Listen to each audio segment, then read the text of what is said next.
Assalamualaikum warahmatullahi wabarakatuh. Salam sejahtera untuk kita semua. Perkenalkan, nama saya Yeti Algamar.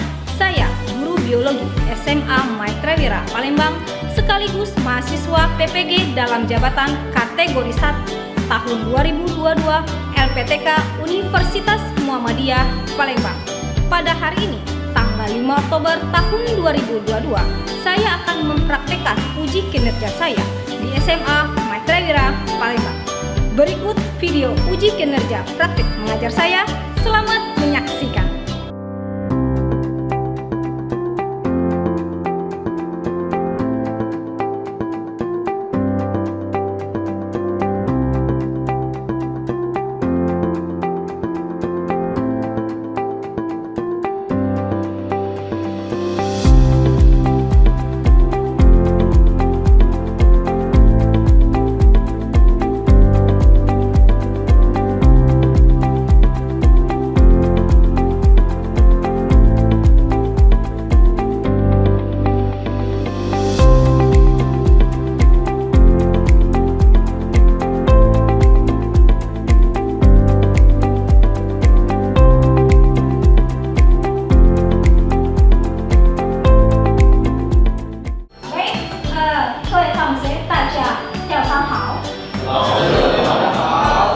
Baik, sebelum kita mulai pelajaran pada hari ini, Albertin, ketua kelas, boleh disiapkan kita menyanyikan lagu Indonesia Raya dulu, lalu kita berdoa.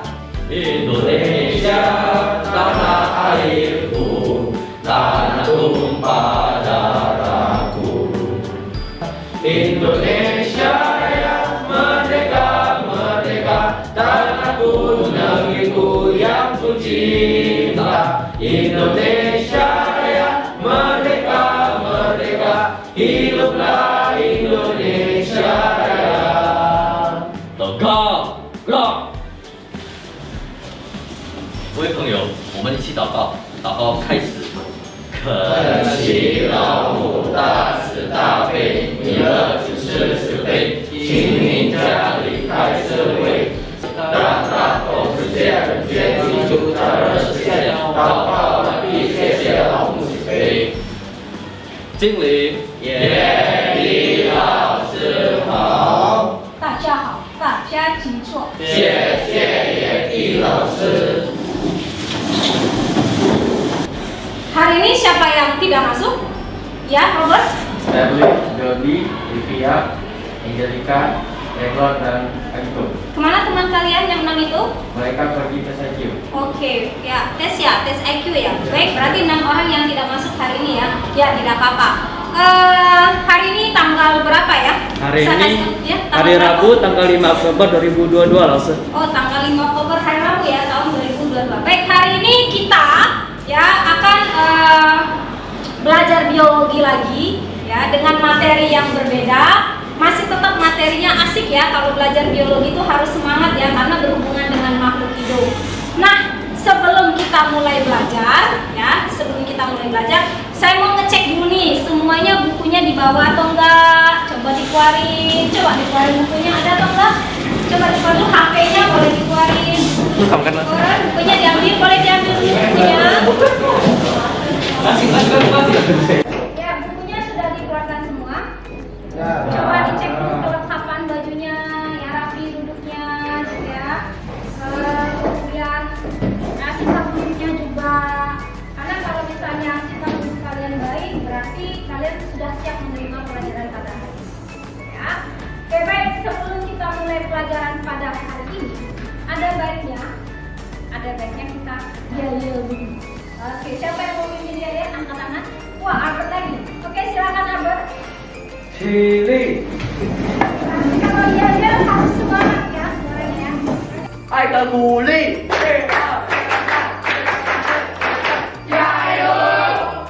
Ayo berang.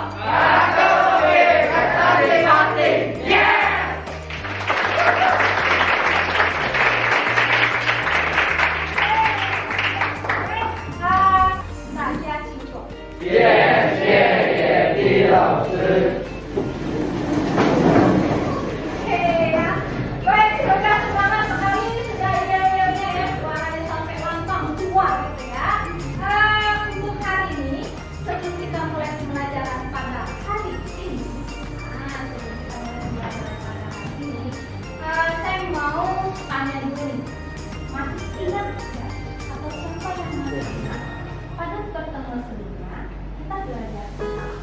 peredaran darah langsung. Apa? Sistem peredaran darah. Oke, sistem peredaran darah. Nah, masih ingat lagi kan dalam sistem peredaran darah, ya terdapat di situ ada yang namanya kita bahas juga tentang darah. Ada yang tahu fungsi darah itu apa? Angkat tangan. Fungsi darah? Ya, Eodo silakan Fungsi darah berdiri. itu- Berdiri, Eodo. Fungsi darah itu salah satunya untuk mengedarkan oksigen dari paru-paru ke sel-sel seluruh tubuh. Oke. Terus selain itu apa ada lagi? Beberapa segmen itu selain itu ada untuk menjaga suhu tubuh ya. Oke, silakan duduk Eodo bersama. Ada lagi yang bisa tambahkan apalagi fungsi darah? Selain yang lain dong, selain jangan Albert terus yang lain. Oke, Nilson. Selain dari yang baru katakan mengangkat oksigen itu juga bisa mengangkut zat makanan dari pencernaan. Oke, terima kasih. Silakan duduk Eodo. Jadi benar, fungsi darah disebutkan Eodo benar ya. Jadi mengandung oksigen, kemudian CO2, karbon dioksida, kemudian juga Wilson mengatakan bahwa darah fungsinya adalah mengangkut zat-zat nutrisi ya yang dibutuhkan oleh tubuh. Nah, kalau ngomong tentang zat nutrisi yang dibutuhkan oleh tubuh berhubungan dengan pembelajaran kita pada hari ini, yaitu apa? Sistem pencernaan manusia ya, meliputi definisi jenis, proses dan saluran pencernaan pada manusia. Nah, sekarang saya tanya lagi, kira-kira ada yang tahu nggak nih? Ya, ada yang tahu nggak apa sih manfaat kita belajar ini? Untuk apa kita belajar? Ada yang coba bisa bantu jawab? Silakan Jasmine. Baik, jadi kalau menurut saya manfaat kita belajar sistem pencernaan ini waktu yaitu supaya kita bisa tahu makanan yang kita makan itu akan melalui proses apa saja di dalam tubuh kita mulai dari mulut hingga pada akhirnya itu akan dikeluarkan oleh tubuh. Oke, tepuk tangan. Betul ya. Ada lagi yang bisa menambahkan kenapa kita harus belajar pencernaan? Tidak ada. Sudah pas ya. Pas ya. Oke, baik ya. Jadi saya tambahkan lagi ya. Kenapa kita harus belajar pencernaan? Selain kita tahu proses-prosesnya, kita juga tahu bagaimana cara kita menjaga organ pencernaan kita. Ya, karena yang namanya pencernaan kan berhubungan dengan tubuh kita ya nggak? Kalau pencernaan kita sehat, ya kita akan bisa melaksanakan aktivitas kita secara maksimal juga tanpa terganggu dengan kondisi kesehatan yang menurun ya akibat pencernaan. Namun sebelumnya coba lihat, saya sudah tayangkan PPT ya tentang sistem pencernaan pada manusia.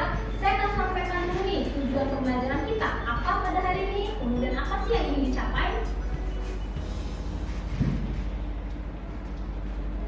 Oke, kompetensi dasar untuk sistem pencernaan manusia ya, materi kita pada hari ini adalah menganalisis hubungan antara struktur jaringan penyusun organ pada sistem pencernaan dalam kaitannya dengan nutrisi, bioproses, dan gangguan fungsi yang dapat terjadi pada sistem pencernaan manusia. Selanjutnya tujuan pembelajaran. Setelah mengamati video dan PPT struktur fungsi saluran pencernaan pada manusia, peserta didik mampu mengurutkan saluran pencernaan manusia dari luar ke dalam secara tepat. Setelah mengamati video dan PPT struktur fungsi saluran pencernaan pada manusia, peserta didik mampu mengaitkan, kata kuncinya mengaitkan struktur saluran pencernaan dengan fungsinya secara tepat. Lalu, melalui kajian literatur dan SKPD tentang sistem pencernaan manusia, peserta didik dapat mempresentasikan ya, pengaruh dan dampak defisiensi zat makanan yang mengandung protein bagi tubuh. Oke, itulah tujuan pembelajaran kita yang ingin dicapai. Selanjutnya, model pembelajaran yang akan saya gunakan pada hari ini adalah problem based learning. Sebelumnya saya sudah share soal ya dalam bentuk pilihan ganda di Bipom. Silakan dicek dulu kelasnya sekarang.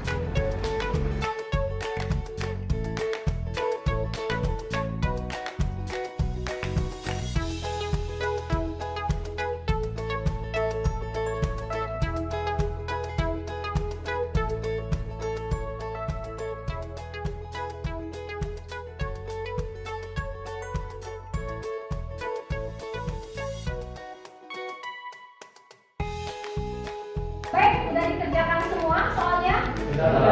Oke, baik, kalau sudah semua, selanjutnya Rosa akan bagikan kelompok belajar ya dengan jumlah jumlah kelompok belajar 6 kelompok. Kalau diperhatikan posisinya, mulai dari ujung kelompok 1, kemudian yang di pojok sana kelompok 2, lalu yang di kelompok 3, kelompok 4, kelompok 5, dan terakhir adalah kelompok 6. Saya akan sebutkan namanya, setelah saya sebutkan namanya baru pindah. Oke, kelompok 1 Felisa, Alexander, Briana, Christine, Arya. Kelompok 2 Jody, Eva, Jonathan Felix, Charlton, Lauren, dan Marco. Kelompok 3 Gracia, Richard, Wilson, Marcelinho. Kelompok 4 Jesslyn, Darrell, Warren, Cika, Audrey. Kelompok 5 Albertin, Nicholas, Valentino, Edward, dan Martino. Kelompok 6 Ewaldo, Raven, Stephanie, Robert, dan Rachel. Silakan pindah.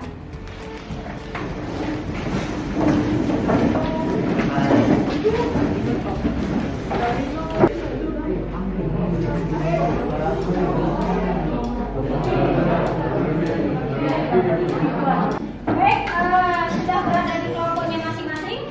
Kelompok 1 angkat tangan, kelompok 2, kelompok 3, kelompok 4, kelompok 5, dan kelompok 6. Oke, baik, terima kasih.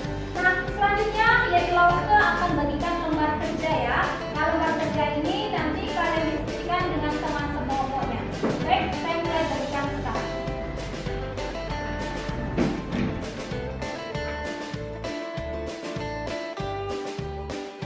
Lembar kerjanya sudah saya bagikan ya. Sekarang silakan kalian tuangkan ya rumusan masalah berdasarkan gambar yang saya tayangkan di sini. Oke, baik, silakan dibuat rumusan masalah berdasarkan gambar yang sudah saya tayangkan di depan. LKPD harus memberikan 1 orang 1 set, tapi saya harap kalian mengerjakannya tetap dalam kondisi berdiskusi. Ya, silakan ngobrol apa yang mau ditulis ya, rumusan masalah yang berhubungan dengan gambar yang ada di depan. Silakan dikerjakan.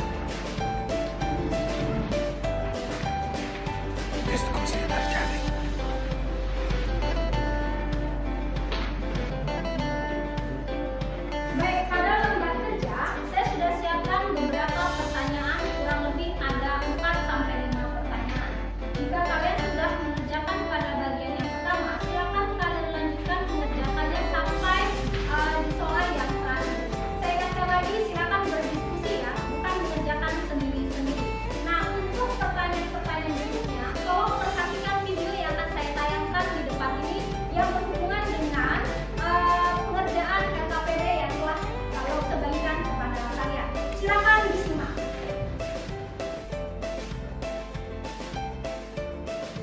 Saya akan menjelaskan tentang sistem pencernaan manusia, mengikuti definisi, jenis, proses, dan saluran pencernaan. Kita mulai dari definisi pencernaan. Pencernaan adalah proses pengolahan makanan menjadi zat-zat makanan yang dapat diserap darah dan sisa makanan dibuang dari tubuh. Selanjutnya, perhatikan gambar organ pencernaan penyusun sistem pencernaan pada manusia berikut ini. Kita mulai dari mulut. Pada mulut terjadi 2 pencernaan, yaitu pencernaan mekanik yang dilakukan oleh gigi dibantu oleh lidah, kemudian pencernaan kimiawi oleh bakteri. Di sini terdapat gigi, gusi, langit-langit keras, langit-langit lunak, gula, dan lidah. Dari mulut, bolus akan menuju ke esofagus atau kerongkongan. Pada kerongkongan, terjadi gerakan peristaltik mendorong yang mengakibatkan bolus berpindah dari mulut menuju ke lambung. Usus halus memiliki 3 bagian utama, yaitu duodenum atau usus 12 jari, lalu jejunum atau usus sol. Ya baik, LKPD sudah kalian kerjakan ya, diskusi berjalan dengan baik, saling berinteraksi dan kerjasama itu penting dalam proses pembelajaran. Karena semuanya itu dalam proses pembelajaran, ingat, bukan hanya nilai atau angka yang didapat di rapor, tapi juga ada hubungan sosial, kemudian berkolaborasi dengan teman sejawat, kemudian menjalin komunikasi sehingga bisa mengembangkan atau saling sharing ya pengetahuan satu sama lain. Nah, selanjutnya kita akan lanjutkan presentasi ke depan kelas. Siapa yang mau? Kelompok berapa yang sudah siap? Oke, kelompok berapa? Kelompok 4. Oke, silakan maju kelompok 4. Isinya di depan teman-teman. kami dari kelompok 4, yaitu saya dan Jasmine akan mewakili untuk mempresentasikan sistem pencernaan pada manusia. Di kelompok ini anggotanya adalah Jasmine, saya sendiri, Warren, Jessica, Zara, dan Audrey. Selanjutnya saya akan menjelaskan tentang identifikasi permasalahan yang telah kami buat tadi. Yang pertama itu ada apa penyebab seseorang bisa terkena penyakit busuk lapar. Dan yang kedua, hal apa yang bisa dilakukan untuk menjaga diri kita agar tidak terkena penyakit busuk lapar. Jawaban dari nomor pertama yaitu busuk lapar itu disebabkan karena kurangnya protein dan kalori di tubuh kita. Jadi kondisinya itu tambah parah dan kemudian menyebabkan tubuh itu mengalami kelebihan cairan ataupun yang disebut dengan retensi cairan sehingga membuat perut seperti seolah-olah sedang membengkak. Nah, jadi sebelumnya kan telah dijelaskan oleh Warren. Selanjutnya akan dijelaskan oleh saya sendiri tentang soal pertama itu ada fungsi lambung yang berhubungan dengan detoksifikasi bolus hingga terbentuknya cairan. Jadi kalau kita lihat dari gambar ini, bolus itu kan berasal dari makanan yang sudah kita makan, kemudian dia dicerna secara mekanik dari mulut, kemudian dia akan masih dari kelompok kami. Sekarang adalah sesi tanya jawab. Kelompok yang ingin bertanya, Oke, silakan siapa yang mau bertanya angkat tangan. Oke, ya dari kelompok berapa ini? Oke, silakan. Rasel, kelompok 6. Terima kasih atas kesempatan. Terima kasih atas kesempatannya. Apakah cairan dari asam lambung bisa mengakibatkan lambung menjadi bolong? Apakah cairan asam lambung bisa menyebabkan lambung menjadi bolong? Silakan, terima kasih. Rasel tangan untuk Rasel pertanyaannya. Apakah asam lambung bisa menyebabkan lambung menjadi bolong? Baiklah, jadi kelompok kami akan menanggapi pertanyaan dari Rachel. Jadi berdasarkan hasil diskusi dari kelompok kami itu tidak akan bolong. Kenapa? Dikarenakan lambung kita sendiri itu memiliki pelindung dari berbagai organ pencernaan kita kan ada banyak. Bisa dari hati, bisa dari pankreas, selain yang telah disebutkan sebelumnya. Jadi dengan adanya enzim-enzim dari organ pencernaan tersebut itu bisa melindungi si lambung. Jadi lambung itu bukan dibuat memiliki asam lambung dan bisa menyebabkan kita bolong lambungnya. Tapi itu ada enzim yang melindungi lambung tersebut hingga walaupun asam klorida tinggi tapi itu tidak akan mempengaruhi lambung kita sendiri. Jadi tetap aman. Ya, bagus ya. Terima kasih. Sekian presentasi kami dari kelompok 4. Bisa langsung singkat saja.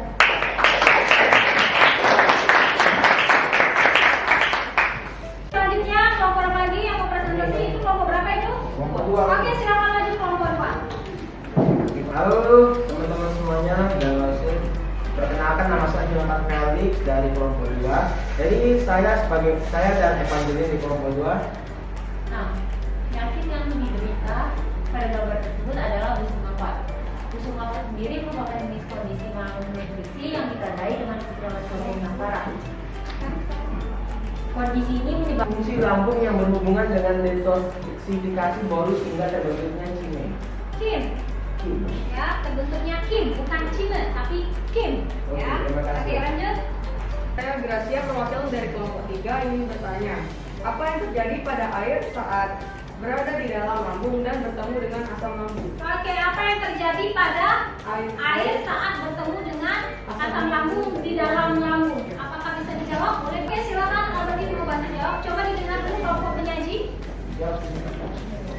Halo, saya Alvin dari kelompok 5 ingin mencoba menjawab pertanyaannya, yaitu apa yang terjadi jika kita minum air putih terus air putih itu berada dalam lambung kita dan bertemu dengan asam lambung. Nah, hipotesis saya sekarang pastinya mereka akan bercampur dan jika dalam air tersebut terdapat serat-serat atau zat-zat yang dapat diserap oleh tubuh, maka zat itu bakal diambil dan disalurkan melalui darah ke seluruh tubuh kita dan air tersebut akan bercampur dengan asam lambung tersebut. Sekian dari saya. Terima kasih. Dan Saya ingin menambahkan tanggapan dari Albertin untuk menjawab pertanyaan dari Gracia. Jadi kalau air itu masuk ke dalam lambung dan bertemu dengan asam lambung, maka otomatis pH di dalam secara fisiologis tidak ada otomatis, tapi secara fisiologis, benerin? Oke, kenapa? Maka secara fisiologis itu pH di dalam lambung itu akan menjadi lebih stabil. Makanya kita disarankan untuk banyak minum air putih.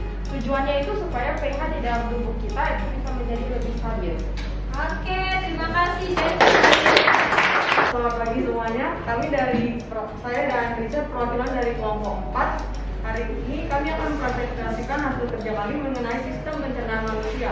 Pertama, identifikasi masalah. Jadi pertama-tama setelah kami melihat gambar itu, kami menanya mengapa anak busung lapar itu perutnya buncit. Kemudian yang kedua, bagaimana mencegah penyakit busung lapar. Oke, setelah mengidentifikasi masalah itu, kami menjawab yang pertama itu karena kekurangan protein dan kalori yang parah. Kekurangan protein yang parah itu bisa menyebabkan retensi cairan di dalam tubuh, sehingga membuat perut seolah-olah membengkak. Yang kedua, cara agar mengurangi busung lapar yaitu perbanyak makan sayur dan buah, mengonsumsi makanan yang mengandung pati dan sumber protein, serta rutin menimbang berat badan untuk memantau stres. Terima kasih atas kesempatannya.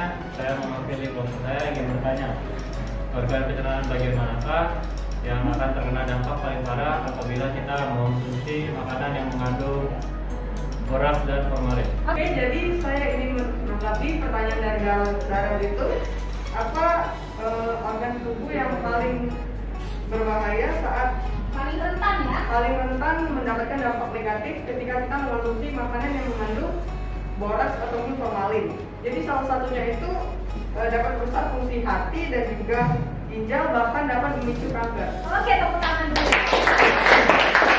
Dari gambar yang tadi kami lihat, kami telah mengeluarkan 2 pertanyaan.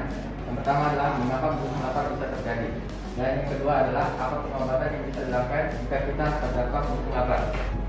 Mengapa busung lapar bisa terjadi? Karena busung lapar disebabkan karena kekurangan protein dan kalori yang parah. Dan yang bisa kita lakukan untuk pengobatan adalah melihat kondisi pasien. Jika pasien masih memiliki nafsu makan, maka akan dilakukan rawat jalan. Jika pasien tidak memiliki nafsu makan, maka pasien akan dirawat inap. Jelaskan mengapa sembelit itu tidak dapat diobati di rumah dan harus dibawa ke dokter, dan bagaimana solusinya mengatasi sembelit itu. Apakah orang sembelit itu harus penanganannya harus dibawa ke dokter? Ya, jadi untuk sembelit sendiri seharusnya tidak perlu dibawa ke dokter untuk penanganan awal. Ya, untuk antisipasinya mungkin bisa saja kita makan makanan yang bisa memicu defekasi usus besar, sehingga bisa terjadi proses yang namanya defekasi atau rangsangan defekasi. Jadi tidak perlu ke dokter, kecuali kalau sembelit itu memang sudah parah sekali, mungkin ya sampai misalnya prosesnya mungkin ada terjadi pendarahan seperti itu, mungkin bisa hal itu bisa ditangani oleh dokter. Tapi kalau hal yang sembelit yang masih sifatnya sederhana, yang masih ringan, cukup pola makannya saja, ya tuh. Mungkin bisa makan sayur-sayuran gitu ya. Yakinnya besoknya pasti keluar ya prosesnya dengan alami gitu ya. Oke, baik, terima kasih kelompok penyaji, silakan kembali ke waktunya. Kami mendiskusikan mengenai beberapa hipotesis masalah, yaitu yang pertama akan dijelaskan oleh Alexander. Baiklah, setelah kami memperhatikan gambar sebagai bentuk identifikasi masalah dari gambar sebelumnya. Pertanyaan pertama yaitu mengapa anak-anak tersebut terlihat buncit dan kurus sekali? Disebabkan karena kekurangan protein dan kalori yang parah dan terjadi retensi cairan di dalam tubuh sehingga membuat perut seolah-olah membengkak. Bisa terjadi edema atau bengkak terutama di bagian tungkai dan kaki, lalu menjadi massa lesu dan asmara, dermatosis dan infeksi kulit. Baiklah, saya Laurencia Chandranata dari perwakilan kelompok 2.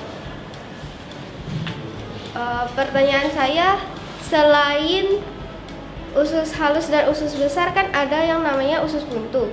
Nah, apa fungsi dari usus buntu? Lalu mengapa anak-anak kadang tuh harus melakukan operasi usus buntu?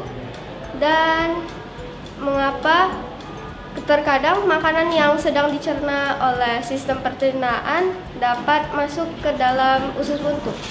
Jadi yang pertama tuh apa sih fungsi usus buntu? Jadi jaringan limfatik di usus buntu itu diketahui berfungsi untuk mendorong pertumbuhan beberapa bakteri baik di dalam usus.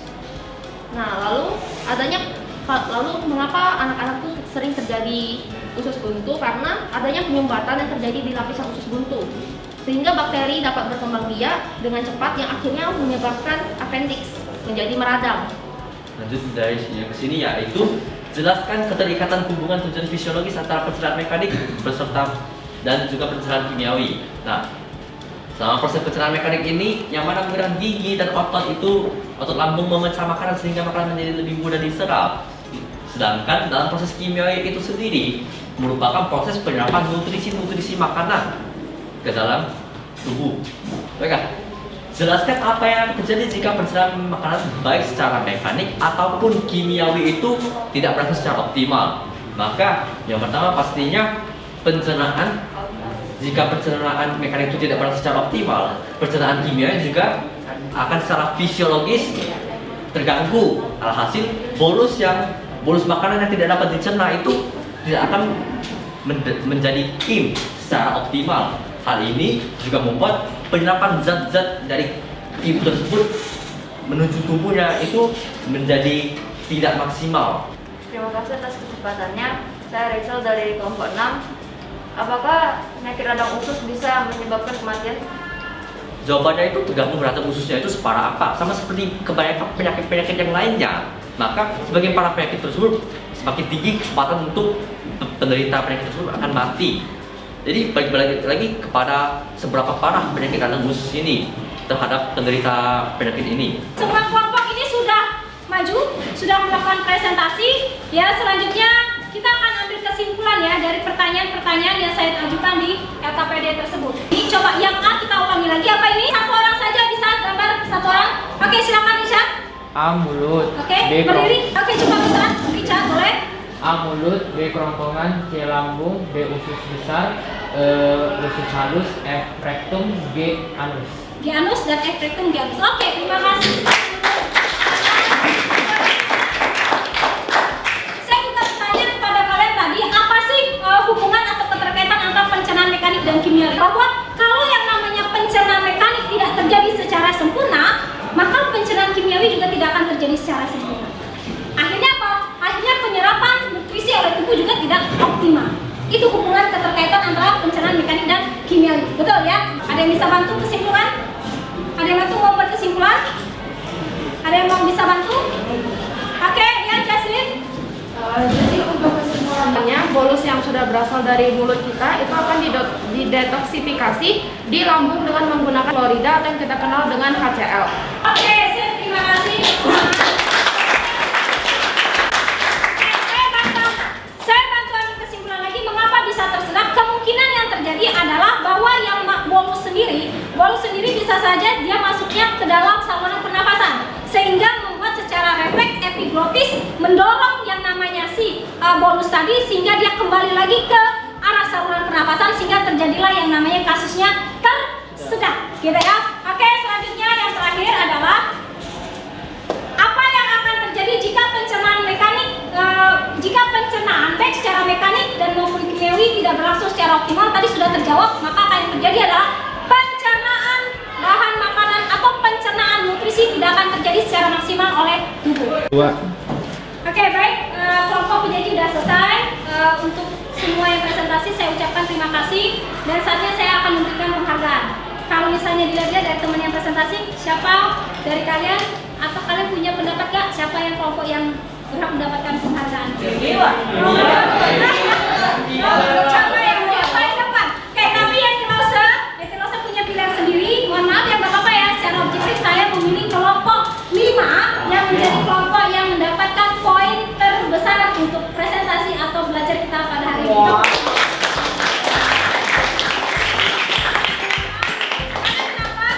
Karena konsep yang dia dapat jawabannya tuh pas semua. Saya rasa kalian setuju. Apalagi ketika dia ngomongin hubungan mekanik dengan kimiawi.